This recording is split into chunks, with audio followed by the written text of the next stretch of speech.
cart, I'll take you to your Rosie. But where the girls is, I don't know, and that's the truth. Jim scrambled up onto the cart, slippery and sour-smelling with milk. The cook said something to the kitchen girl, lounging against the railings, and she ran down the steps into the kitchen. She came back up again with a small loaf in her hands. She passed it to Jim, laughing up at his surprise. It was still warm. He tried to thank the cook with a wink, but she turned away. Don't you dare come back, she said. There's nothing we can do for you. Her voice had gone thick in her throat. God bless you, child. I hope he takes care of you. And she hurried away without looking back at him. Jim spent the morning jolting from side to side on the cart, jumping down from time to time to help Betsy heave the horse over sticky heaps of snow. There's my yard, Betsy grunted to him at one point, and there's my cows. Hear them talking to each other like old men in the alehouse. They are full of wind and wisdom. Now, this is where my round finishes, but if Albert will let you, we'll carry on to the river. Jim jumped down again, and they both hauled on Albert's reins until they'd coaxed him past Betsy's yard and the mumbling of the cows. Let's smell your bread, Jim, Betsy said. He had already nibbled the end of it and was keen to save the rest for the next few meals. Betsy reached out for it and took a huge bite, her loose tooth bending forwards as she chewed. Poor old Rosie Trilling, she kept sighing in her breathy voice. Poor old Rosie. They were coming near the river. Jim could smell it, and he could hear the girls keening across it. The next one. Streets they were in now was littered with the heads and spines of fish, and women sat on the crates gossiping as they worked at their filleting. Their hands were slimy and red with fish entrails. Yuck.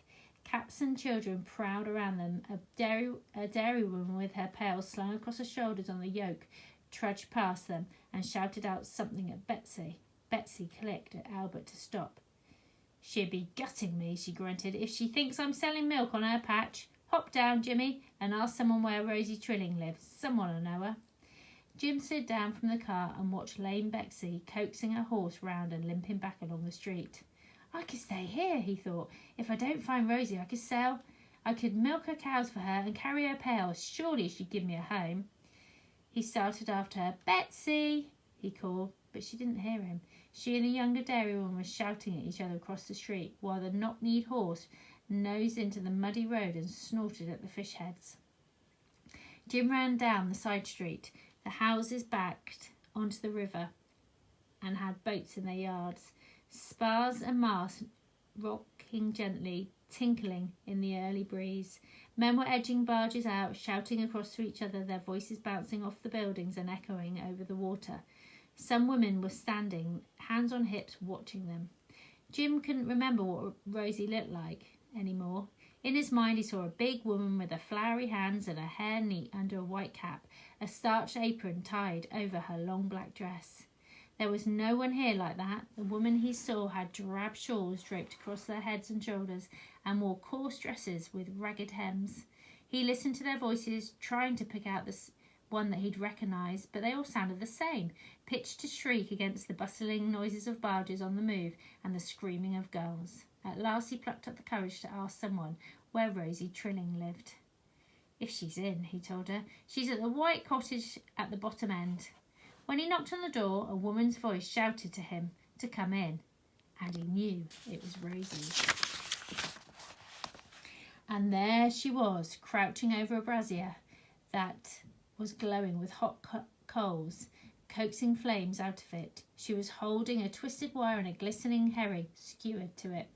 An old woman wrapped in bundles of brown and grey shawls huddled next to her in a chair and seemed to be made out of boxes roped together. Rosie was breaking bits of the herring and feeding the old woman with it. She looked up at Jim, surprised. The men have set off, son, she told him. Rosie, said Jim. His eyes stung from the smoke. He rubbed them with the back of his hands. Yes, I'm Rosie, she said. And I told you. I've come about Lizzie and Emily, he said. The smoke seemed to be in his throat now, twisting down inside him. It was hard for him to breathe. I'm Jim Jarvis. Lord bless us. Rosie dropped the herring into the flames, where it spurted like a blue light. The old woman swore at him.